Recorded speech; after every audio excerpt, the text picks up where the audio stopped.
everyone, welcome back to my 30 Days of Autism Acceptance series. This was also recorded on the 11th, hence me looking pretty much the same. The prompts are made by Autie-Jake on Tumblr. As always, a link to his blog will be in the description. Today's prompt is to discuss stereotypes. How do autism stereotypes negatively affect you? What are some stereotypes that you hate?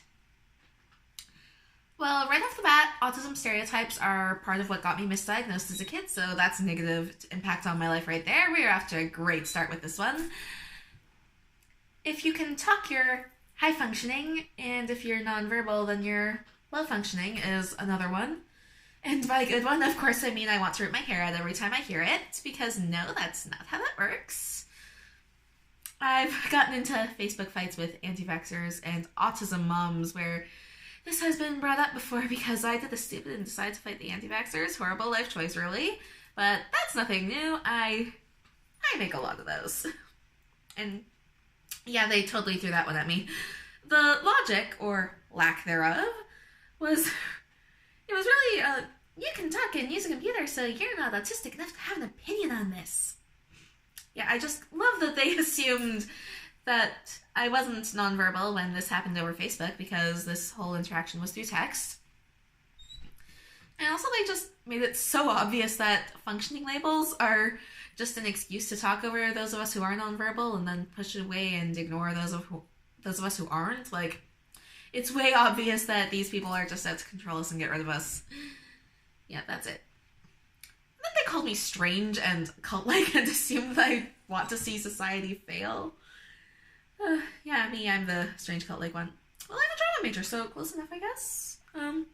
Makes sense, sort of. But yeah, no, I really hate that stereotype.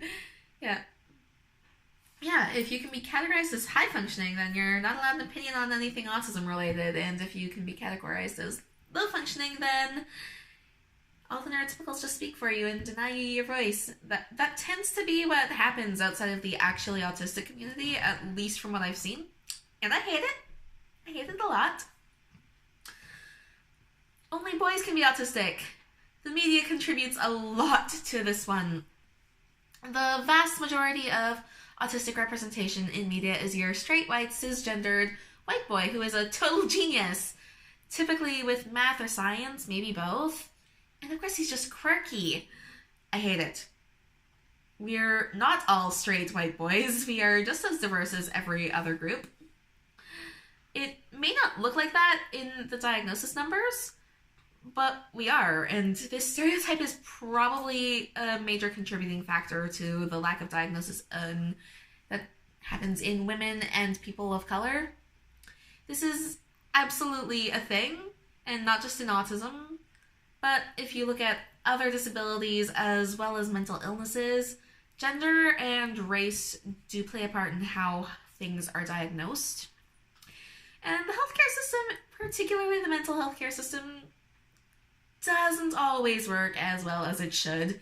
These diagnoses can be very hard and expensive to get, but that's a whole tangent that I am not fully prepared to get into right now, so please just remember that we are a lot more diverse than the media would have you believe. We do have Julia. We have our Muppet on Sesame Street. God bless her.